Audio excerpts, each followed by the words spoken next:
Hey folks, welcome back to my beginner guitar series. So today we're going to be talking about major chords. So major chords, without going too deep into the music theory of it, are basically chords which sound bright, which sound happy, okay? And they're often the first chords that we're going to learn on the guitar. So we're going to try and learn 5 major chords today, which are going to spell out the word caged. C, A, G, E and D. Okay, so let's go straight into our first chord, C major. So C major can be a tricky chord to start with, so I'm going to show you a few different ways that you can play it in increasing difficulty. Very quickly, let's just refer to our 6 strings. So remember, it goes E, A, D, G, B, E. Elephants and donkeys grow big ears. That's the sentence that I always use with my students to remember the strings. So I'm going to refer to them a lot.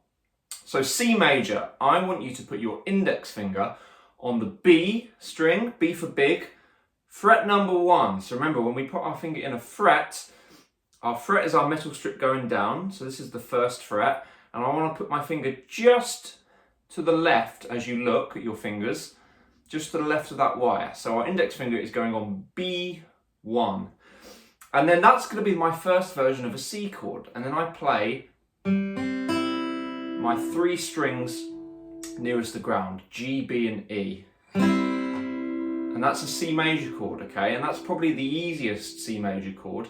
My tip for you is that when you use your index finger, use the tip of your index finger, okay? And try and keep your finger arched. So from the side, it will look like this. So not flat, it needs to be arched and curved in so you don't block the string below your finger, because if your finger is too flat, your E string here won't ring out. So you've got to get on your fingertip so that string rings out, and then you play those 3 strings together. Now, if you want to make that chord slightly harder, you can keep that finger there and then put your middle finger in the 2nd fret of the D string, D for donkey. And then when that's added, you can play 4 strings, the 4 strings nearest the ground. And then if you want to make it even harder still, this is a bit more advanced, you could then add your ring finger to the A string 3rd fret. And then you play 5 strings. You play every string except your thickest string, your bottom E string, this one here, okay?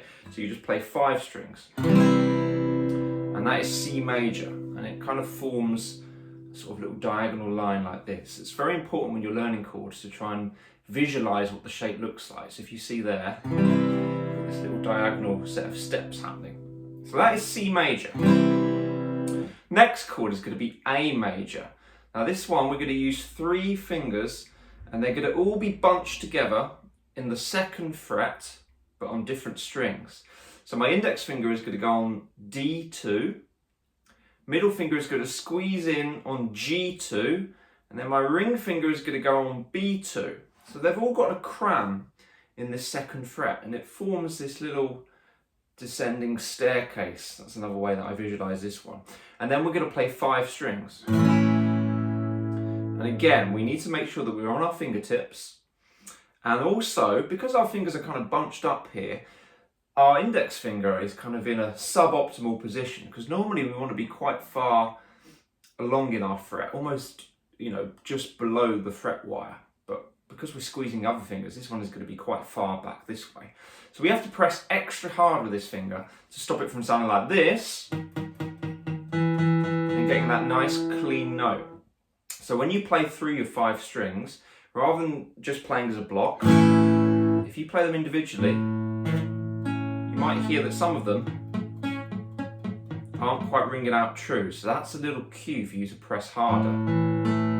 And hopefully in the end, all the strings will ring out. Now this takes a lot of practice. This isn't going to happen overnight. So you've got to be patient. Sometimes it might get a bit frustrating, but you've just got to stick with it. And if you trust in that, in the end, you're going to get this lovely sounding chord. Okay, so that's A major. G major next. Well, the easiest way to play G is I want you to put your ring finger on the 3rd fret of the E string. Okay, the E string, which is the thinnest string, this one nearest the ground, our top E string, top in terms of pitch. So 3rd fret of the E string, You've got to press that nice and hard, and then you've got to play 4 strings. You've got to play from the D string downwards, D, G, B and E. And that's a lovely sounding G chord, and that's nice and easy. So I'd recommend sticking with that one initially, and then as you feel you're getting a little bit more kind of comfortable with some of your chords, you can make it harder. You can keep that one there, but you can add your index finger onto A2, which is here, and then my middle finger on my thickest string, my low E string, 3rd fret.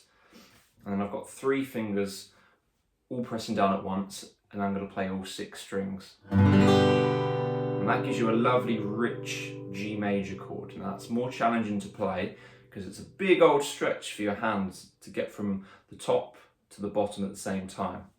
So that's the kind of a more advanced G chord that you can work towards. Remember, the initial one is just the ring finger. You can add the other 2 fingers and then play all 6 strings. So we've got C, A, G. Next we go to E major. So you're going to start for E major. Index finger on G, 1st fret. Middle finger on A, 2nd fret. And ring finger on D, 2nd fret. So these 2 are sort of joined together almost, but on separate strings. And then once you've got that shape, you're going to play all 6 strings. So let me recap that one again. So E major, index finger on G for grow, 1st fret. Middle finger on A, 2nd fret. Ring finger on D, 2nd fret. And then all 6 strings. Again, a beautiful sounding chord on the guitar, making use of all 6 strings so you get the richness of the instrument coming through. And then finally we're going to have D major. I call this the triangle chord. Hopefully it'll make sense why in a moment. So D major, index finger is going to go on G2.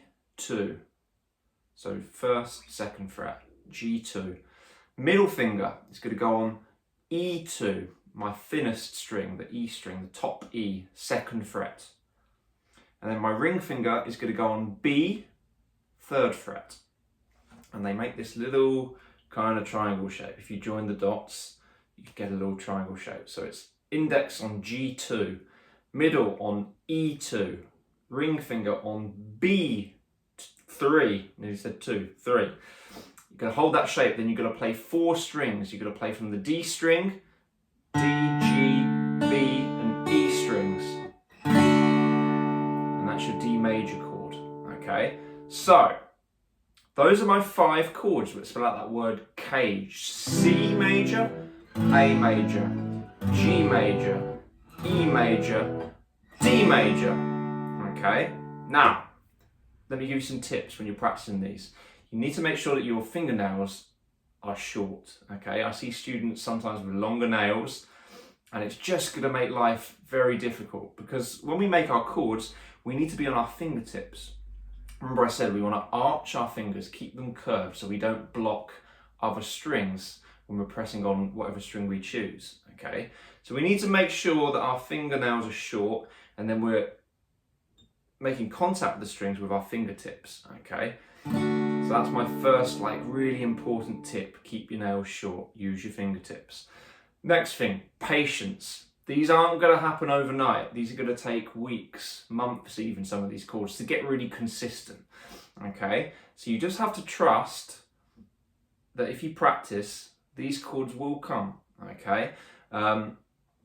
Yeah, that's often the thing with the guitar. It can be tough on the fingers to start with. It can feel a little bit disheartening, but I promise you, I went through the same thing 100 years ago, okay? And in the end, they came good. So I've got my C, A, G, E, and D, okay? Remember, try and visualize the shapes. Even when you don't have a guitar, see if you can visualize what the chords would look like under your fingers, okay? And then you can transfer that to the guitar itself.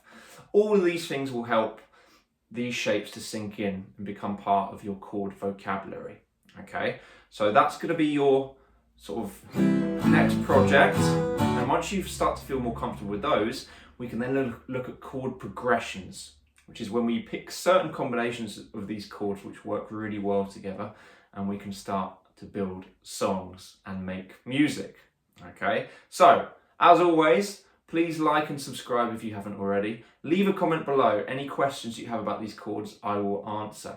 Okay? So have fun, good luck, and I will see you for the next lesson.